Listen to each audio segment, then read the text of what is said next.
Global positioning system यानी कि GPS की बात करते हैं। जीपीएस इसका जो डेवलपमेंट है 1973 में शुरू हुआ और जो पहला सैटेलाइट ऑपरेशनल हुआ 1978 में। उसके बाद इसको 1995 में पूरा कंप्लीटली ऑपरेशनल या फंक्शनल बता दिया गया। कुल मिला के 52 या 52 सैटेलाइट्स 4 फेजेस में छोड़े गए, लॉन्च किए गए और 30 सैटेलाइट अभी करंटली फंक्शनल है। इसको मैनेज करता है यूएस डिपार्टमेंट ऑफ डिफेंस यानी कि DOD।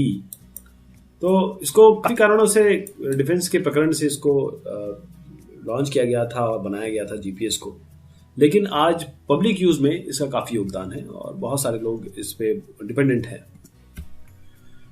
3 सेगमेंट होते हैं जीपीएस के। किसी भी जीपीएस की बात करो, देखिए ये जो जीपीएस है ये बेसिकली एक जीपीएस नैवस्टार जो अमेरिकन कॉन्स्टलेशन उसकी बात कर रहा हूं मैं। बट ये जितने भी सैटेलाइट्स हैं और जितने भी जीपीएस सिस्टम्स हैं, चाहे वो इंडिया का हो, चाहे वो जापान का हो, चाहे वो यूरोपियन यूनियन का हो, चाहे रशिया का हो, जितने भी आपके कॉन्स्टलेशन है उनका मोर और लेस जो तरीका है, जो उनका फॉर्मेशन है, उनका आर्किटेक्चर है, उनका काम करने की जो विधि है वो बिल्कुल सेम है। तो जो मैं आज आपको बता रहा हूँ वो सभी पे लागू होता है मोर और लेस। तो स्पेस सेगमेंट होता है जहाँ पर आपके ये जो सैटेलाइट्स हैं ये जियो स्टेशनरी सैटेलाइट नहीं है, ये 800 से 900 किलोमीटर के ऊपर घूमने वाले सैटेलाइट्स हैं। और ये मास्टर स्टेशन होता है, बल्कि इसको मैं कहूँ पूरा का पूरा ये कंट्रोल सेगमेंट होता है। टोटल कंट्रोलिंग यानी कि ऐसा सेगमेंट है जो यहाँ से रिसीव करता है, डेटा रिसीव करता है, वो कंट्रोल सेगमेंट में जाता है, मॉनिटर करता है, कोई इसमें प्रॉब्लम होगी तो उसको दूर करता है। और अगर कोई चीज़ें इसमें एंटर करनी होती है, क्लॉक सेट करनी होती है, जो भी चीज़ें इस कॉन्स्टलेशन से रिलेटेड हैं, इसके फंक्शनिंग से रिलेटेड है, वो यहाँ सारी चीज़ें कंट्रोल सेगमेंट में होती है। ये यूजर सेगमेंट है, ये आप हैं, यहाँ पर आप खड़े हुए हैं और मैं खड़ा हुआ हूँ यहाँ पर। हमारे पास एक जीपीएस डिवाइस होता है और उस जीपीएस डिवाइस से हम अपनी पोजीशन और बहुत सारी चीज़ें जो भी मैं आपको बताने वाला हूँ वो उनकी इंफॉर्मेशन लेते हैं। ये कंट्रोल सेगमेंट है जहाँ तक कि मैं स्पेसिफिकली नैवस्टार जीपीएस की बात करूँगा। तो यहाँ पर आपका देखिए मास्टर स्टेशन है, ये सारे आपके मॉनिटर स्टेशन है और ये ग्राउंड स्टेशन है।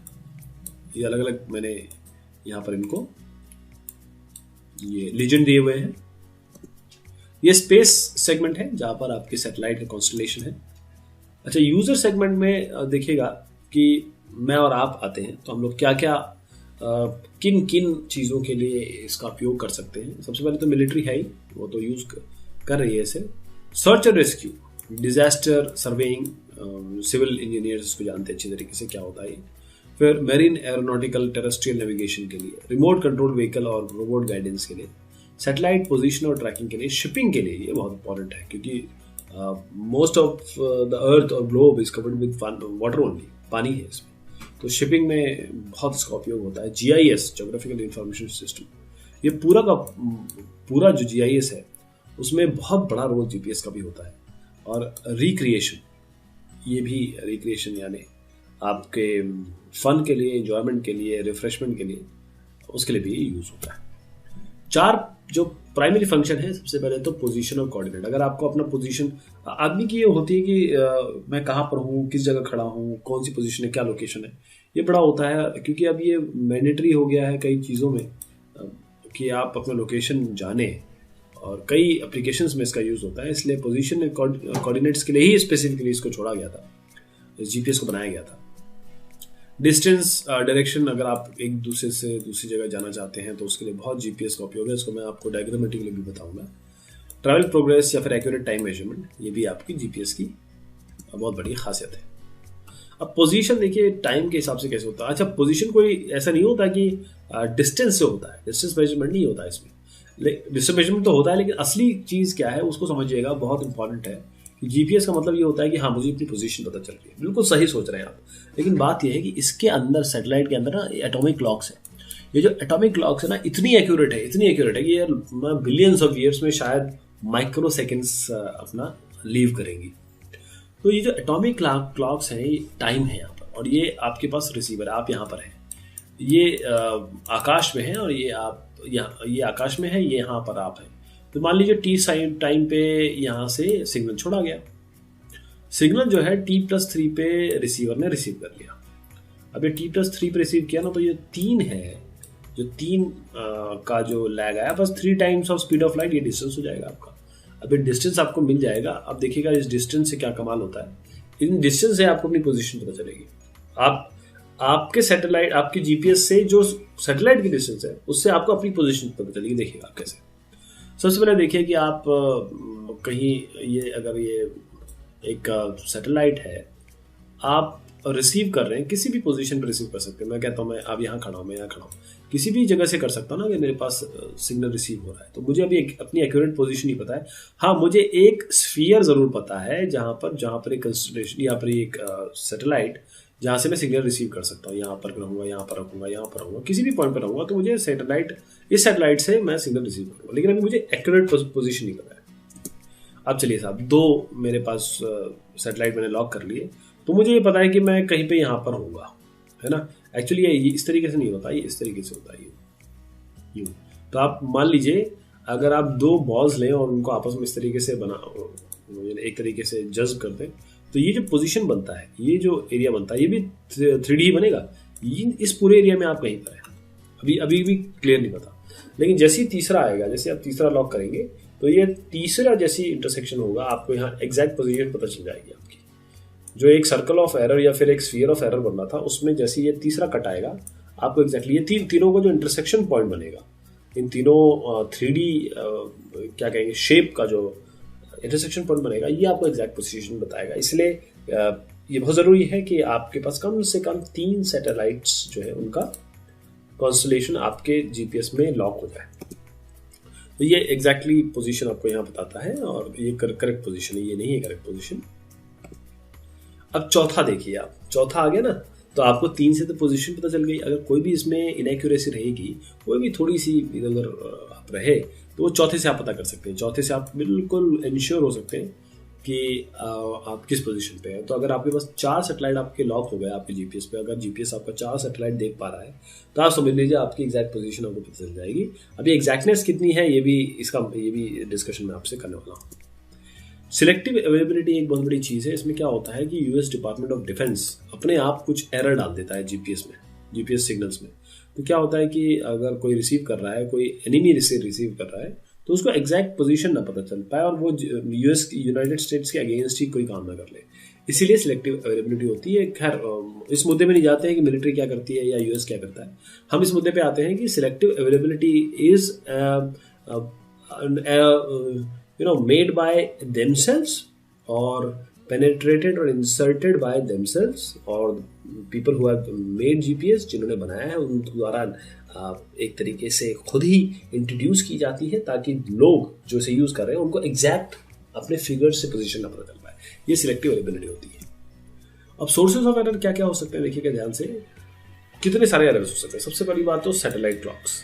सैटेलाइट क्लॉक्स है, इतना एमिटर का ये एरर दे सकती हैं। ऑर्बिटल एरर्स हैं, क्योंकि कॉन्स्टलेशन में है, मूवमेंट होगी, कभी हिलेगा, कभी कुछ मूवमेंट होगा, उसके कारण एरर आ सकती है। अब वहाँ से यहाँ तक सिग्नल वाले में बीच में आयोनोस्फीयर आता है, बीच में ट्रोपोस्फीयर आता है, तो ये एरर्स आ सकते हैं। और रिसीवर नॉइज़, आपके पास जो रिसीवर होगा उसकी जो नॉइज़ होगी, मल्टीपाथ, ये एरर आएगा। सिलेक्टिव अवेलेबिलिटी जैसे मैंने आपको बताया। यूज़र एरर, ये भी आपका एक तरीके से काफ़ी इसमें वैल्यू ऐड कर देता है। तो ये सारे एरर्स क्यूमुलेटिव है, सबको जोड़ना पड़ेगा। और ये पीडीओपी जो पोजीशन डायल्यूशन ऑफ पोजीशन है उससे बढ़ता है। ये भी पीडीओपी भी आपको बताता हूँ क्या होता है। पहले तो आप देखिए क्या क्या सोर्सेज ऑफ सिग्नल इंटरफेरेंस हो सकते हैं। सबसे पहले तो एटमॉस्फेयर है यहाँ पे, फिर यहाँ पर आपके सॉलिड स्ट्रक्चर है जहाँ से मल्टीपाथिंग हो सकती है, मेटल है मल्टीपाथिंग हो सकती है, इलेक्ट्रोमैग्नेटिक फील्ड्स हैं, ये सारे एरर इंट्रोड्यूस करते हैं। और ये आपका जैसे मैंने बताया कि रिसीवर एरर जो है क्यूमुलेटिव है, सबको जोड़ दीजिए आप। सारे फ्लॉस को मिला के कम से कम 9 मीटर तक आ जाता है। और यूजर एरर देखें तो 1 किलोमीटर तक का एरर आ जाता है। तो अगर आप अभी सोच रहे होंगे कि 1 मीटर तक तो एरर आ रहा है, 9 10 मीटर मेरा एरर आ रहा है, तो मैं अगर कोई एग्जैक्ट काम करना चाहता हूँ तो मैं कैसे करूँगा, मुझे तो इतनी सारी एरर मिल रही है। तो उसका भी सोल्यूशन मैं आपको आगे बताता हूँ। पहले जीपीएस की नेविगेशन टर्मिनोलॉजी देखिए। अगर जीपीएस को लेके नेविगेट कर रहा है, कोई मूवमेंट कर रहा है, तो उसके लिए क्या क्या है पहले देखिए। यहाँ पर आपकी बेयरिंग आएगी, डिस्टेंस ऑफ वे पॉइंट आएगा, स्पीड और ग्राउंड आएगा, और ट्रैकिंग TRK आएगा। यहाँ पे कुछ XTE आएगा जो एरर्स होती है, वो भी इसमें आएगी। तो अगर आप यहाँ से यहाँ जाना चाहते हैं तो ये देखिए, ये आपका डायरेक्शन साइन है और किस तरीके से ये सब चीज़ें मिलेंगी इसको मैं और समझाता हूँ आपको। जैसे आप यहाँ से यहाँ तो जाना चाहते हैं, ठीक, ये आपकी एक्टिव लेग है जो शॉर्टेस्ट डिस्टेंस है, लेकिन आपका मूवमेंट इस तरीके से हो रहा है, जो मूविंग लाइक दिस, आपकी कार जो है उस तरीके से मूव कर रही है, आपके व्हीकल इस तरीके से मूव कर रहा है। तो इसमें क्या क्या चीज़ आएगी? सबसे पहली चीज़ तो आएगी कि आपका course over ground which is this, ये आपका कोर्स है, बेयरिंग आपकी ये है, और क्रॉस ट्रैक एरर एक्सटी आपका ये है, ये। तो ये तीनों जो चीज़ है इस पॉइंट पे, एक पॉइंट देखिए यहाँ पर ये 3 वैल्यूज है, अगले पॉइंट पे आएंगे ये वैल्यू हो जाएगी, अगले पॉइंट पे ये वैल्यू हो जाएगी। तो इससे क्या होगा? इससे क्या होगा कि आपकी पोजीशन फिक्सिंग की बात आएगी, जो मैं आपको बताता हूँ कि एक्चुअल जो आपका ट्रैक होगा वो इस तरीके से हो जाएगा। जैसे आप एक जगह से दूसरे जा रहे हैं ना, तो उससे पहले थोड़ा सा एक पोजीशन फिक्स की बात कर लें। एक पोजीशन जो होता है वो रियल टाइम सैटेलाइट ट्रैकिंग में होता है और ये पूरी तरीके से कोऑर्डिनेट से डिफाइंड होता है, इसका कोई नाम नहीं है। और पोजीशन जो है वो अप्रॉक्सीमेशन होती है और पोजीशन कोई स्टैटिक नहीं होगी, हमेशा मूव करती रहेगी। हाँ, अगर 3D मोड में लाएंगे तो आपको काफ़ी अच्छा पोजीशन एक्यूरेसी मिल जाएगी। चलिए उसी मुद्दे पर दौड़ते हैं दोबारा। ये स्टार्ट है, ये आपका वे पॉइंट। आप देखिए, आप जब इस पॉइंट में मूव कर रहे हैं तो यहाँ पर इस पॉइंट पे स्टार्ट से एंड में ये सर्कल्स बन रहे हैं।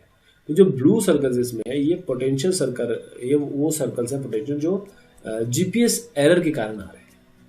तो आप यहाँ भी होंगे तो यहाँ भी होंगे तो यहाँ भी होंगे, किसी भी पॉइंट पे आपको ये बता सकता है। येलो स्टार्स आपका एक्चुअल है जहाँ आपको जाना है। तो आप यहाँ पर अगर है और आप जीपीएस है तो हो सकता है आप यहाँ पहुँच जाए, हो सकता है आप यहाँ हो तो यहाँ पहुँच जाए, क्योंकि जीपीएस आपको यहाँ भी ले जा सकता है। और ग्रीन स्टार जो है वेयर जीपीएस रिसीवर में टेक, तो इन सब पोजीशन पे ले जा सकता है आपको। तो इसलिए अगर एक्यूरेसी हम कम से कम कर सकें तो बहुत अच्छा रहेगा। अब जीपीएस सैटेलाइट ज्योमेट्री समझिएगा।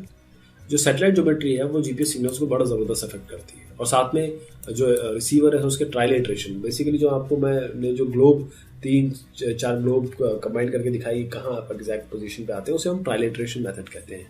अच्छा, डायल्यूशन ऑफ पोजीशन ये आपको आपकी रिलेटिव पोजीशन बताता है किस चीज़ से, जो आपने सैटेलाइट आपके ऊपर है, 3 है 4 है 5 है, तो काफ़ी सारे डीओपीज होते हैं, जिसमें एक है पोजिशनल डायल्यूशन ऑफ पोजीशन। ये आपको बताता है कि आप यहाँ खड़े हैं और कहाँ पर सैटेलाइट है। ये जैसे सैटेलाइट है, ये सैटेलाइट है, 1 सैटेलाइट है, 2 सैटेलाइट है और 3 सैटेलाइट है, 4 सैटेलाइट, ये कहाँ पर है इसकी पोजीशन बताता है। तो अगर आप अच्छे सैटेलाइट पिकअप कर लेंगे तो बहुत बेहतरीन आपको ट्रायंगुलेशन मेथड से आपकी पोजीशन मिल जाएगी। और जो आज के एडवांस जीपीएस रिसीवर्स आ रहे हैं वो जो पुअर डीओपी वैल्यूज़ हैं, जो कमज़ोर डीओपी वैल्यूज़ हैं, उनको भी हम हटा सकते हैं। तो आइडियल सैटेलाइट ज्योमेट्री को समझिएगा कि अगर आप यहाँ पर हैं तो आइडियल सैटेलाइट ज्योमेट्री होती है कि जो सैटेलाइट है वो इक्वली अपार्ट हो आपकी पोजीशन से और वेल सेपरेटेड हो। तो उससे क्या अच्छा ग्लो बनेगा, अच्छा एक स्फीयर बनेगा, और जो पॉइंट ऑफ इंटरसेक्शन होगा ट्रायलेटरेशन वाला वो आपको बेस्ट मिलेगा। देखिए कितना बेहतरीन है ये। अगर आप सैटेलाइट ज्योमेट्री देखिएगा तो आपको ये केवल जो मैं ये जो वही है जो मैं आपको बता रहा था ना, जो स्फीयर है वो यही है, इसका इंटरसेक्शन पॉइंट इतना मिलेगा आपको। और जबकि अगर आप सैटेलाइट का पूर ज्योमेट्री देखेंगे तो देखिए ये इस तरीके से, ये वेल सेपरेटेड नहीं है ना, अगर ये यहाँ होता यहाँ होता यहाँ होता तो कितना बढ़िया हो जाता, जैसे अभी आपको दिखाया। ये गलत या पुअर कमजोर सैटेलाइट ज्योमेट्री है। अब देखिएगा ये ठीक हो गया और ये बेकार हो गया। ये अच्छी सैटेलाइट ज्योमेट्री बिल्कुल नहीं है। अब समझिएगा कि अगर आपको पुअर ज्योमेट्री मिल रही है तो आपको इतना बड़ा एरिया मिलेगा, आपकी पोजीशन बता रहा है, तो इतना बड़ा एरिया तो हो नहीं सकता। अब सोचिए आप कितनी दिक्कत वाली बात है कि अगर इस पोजीशन इतनी बड़ा एरिया अगर आपको दिखा दिया तो आप कहाँ पर ये तो आपको टेक्निकली बता ही नहीं पा रहा है, तो फिर कोई फायदा नहीं जीपीएस का। अब डिफरेंशियल जीपीएस देखिएगा, मैंने आपको जैसे इतने सारे एरर्स बता दिए, तो मैंने जैसे पहले इंडिकेट किया कि आप सोच रहे होंगे कि इतने सारे एरर आए तो मैं जीपीएस क्यों यूज़ करूँगा। तो उसको दूर करने का भी तरीका हमारे पास वो है डिफरेंशियल जीपीएस। तो ये क्या करते हैं, हमारे पास 2 टाइप की होती है, real time, post processing. Real time मतलब उसी टाइम किया जाए, पोस्ट प्रोसेसिंग माने आपने सारा डेटा इनपुट कर लिया, गए कंप्यूटर सिस्टम पे, आपके पास सॉफ्टवेयर है, वहाँ पर आपने इसको दूर कर दिया और एग्जैक्ट पोजीशन बता दी। तो रियल टाइम डिफरेंशियल जीपीएस समझिएगा, इसी को अगर आप एक जगह आराम से बैठ के कर लें तो उसे पोस्ट प्रोसेसिंग कहते हैं सॉफ्टवेयर के रिव्यूज में। तो रियल टाइम मैं समझा देता हूँ, आप देखिएगा कि वो पोस्ट प्रोसेसिंग इसी तरीके की होती है। तो देखिए आप यहाँ पर है रिसीवर, आपका रिसीवर यहाँ पर है, डीजीपीएस रिसीवर यहाँ पर है। ये DGPS की साइट है, मतलब डिफरेंशियल GPS की। अब ये आपके पास सैटेलाइट की पोजीशंस है, क्या आपको ठीक ठाक दिख रही है? थोड़ी सी गड़बड़ दिख रही है मुझे। तो आपको जो पोजीशन मिल रही है वो है x+30 y+60, यानी आपकी एक्चुअल तो x और y होनी चाहिए, 30 ज़्यादा मिल रही है इसमें, 60 ज़्यादा मिल रही है, कोई भी वैल्यू हो सकती है। अब जो DGPS साइट है उसको कौन सी मिल रही है? x+5 y-3। तो DGPS साइट पे ही, क्योंकि इसको एक्चुअल पोजीशन तो x और y मिलनी चाहिए, तो ये क्या करेगा, x से 5 को माइनस कर देगा क्योंकि 5 ज़्यादा मिली है, और y पे 3 इसको कम मिली है तो y पे 3 जोड़ देगा। तो x-3 y+3 ये एक्चुअल लोकेशन है। और अब अगले में क्या होगा, ये यही वैल्यूज आपको भेज देगा, आपके पास आ जाएगी। अब x-5 y+3, आपके पास x+30 और y+60 आया है। अब ये क्या करेगा, 5 को आपको बोलेगा कि इसमें से माइनस कर दीजिए, और बोलेगा 3 को इसमें से जोड़ दीजिए। तो बस अब आपके पास ट्रू कोऑर्डिनेट आ गया x+25 और y+63, ये आपके ट्रू कोऑर्डिनेट आ गए। तो एक और बड़ा इम्प्रूवमेंट है, क्योंकि इतने सारे एरर आ रहे हैं, इतनी सारी दिक्कत आ रही है, तो आप इसमें चलिए आप कहीं खड़े हैं, पोजीशन देखनी है कि मैं किस जगह पे हूँ, तो ठीक है, लेकिन जब जहाँ बात आती है एकदम एक्यूरेट उसकी, मान लीजिए आपको सैटेलाइट लैंड करानी है, आपकी स्ट्रिप ही छोटी है, वो सॉरी एयरक्राफ्ट लैंड कराना है, इतनी जगह छोटी है, कैसे आप लैंड कराएंगे? उसके लिए फिर और थोड़ा सा डेवलपमेंट हुआ, तो अब आया है वाइड एरिया ऑगमेंटेशन सिस्टम।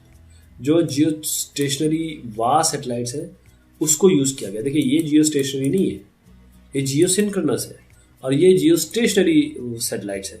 अब ये यहाँ से इंफॉर्मेशन तो खैर ले रहा है, साथ में जियो स्टेशनरी से भी ले रहा है, देखिएगा आप, जियो स्टेशनरी से ले रहा है। और अब जो पोजीशन मिल रही है ना सारे कैलकुलेशन के बाद, ये वास्ट कंट्रोल सेंटर है, ये आपके लास है, मतलब लोकल एरिया सिस्टम है, वास्ट कंट्रोल स्टेशन है। तो जो अब पोजीशन मिल रही है ना जीपीएस की और जियो स्टेशन, अब उन दोनों को कंप्यूट करके आपको एग्जैक्ट पोजीशन मिलेगी, और ऐसी मिलेगी कि जो बिल्कुल आपको ऐसे काम करने में उपयोगी होगी जिसमें आप बहुत सब मीटर या सब सेंटीमीटर एक्यूरेसी चाहते हैं।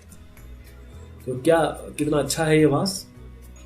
अगर सिलेक्टिव वेरिएबिलिटी डाली गई है, किसी ने इंट्रोड्यूस की गई है एरर, तो आपको 15 मीटर तक बगैर वास के आपको एक्यूरेसी मिल जाएगी। लेकिन अगर आपने वास यूज़ किया तो 3 मीटर तक मिल जाएगी, तो ये बहुत अच्छा है। बस थोड़ा सा इसमें ये है कि अच्छी सैटेलाइट ज्योमेट्री होनी चाहिए, ओपन स्काई होना चाहिए, और कोई यूज़र इंड्यूस्ड एरर नहीं होना चाहिए। अब बात करते हैं उन सारे सैटेलाइट्स की, और उन कुछ सैटेलाइट्स की, क्योंकि बहुत सारे बन रहे हैं, बनाए जा रहे हैं, लेकिन जो प्रोमिनेंट है, जिनका या तो किसी फेज में है या ऑलरेडी फंक्शन है, उनके बारे में बात कर लेते हैं। सबसे पहला आता है ग्लोनास। अभी जो हम बात कर रहे थे वो जीपीएस नैवस्टार की, जो यूएस का है। अब ग्लोनास की बात करते हैं। ये रशियन ग्लोबल नेविगेशन सिस्टम है, फुली ऑपरेशनल है वर्ल्ड वाइड।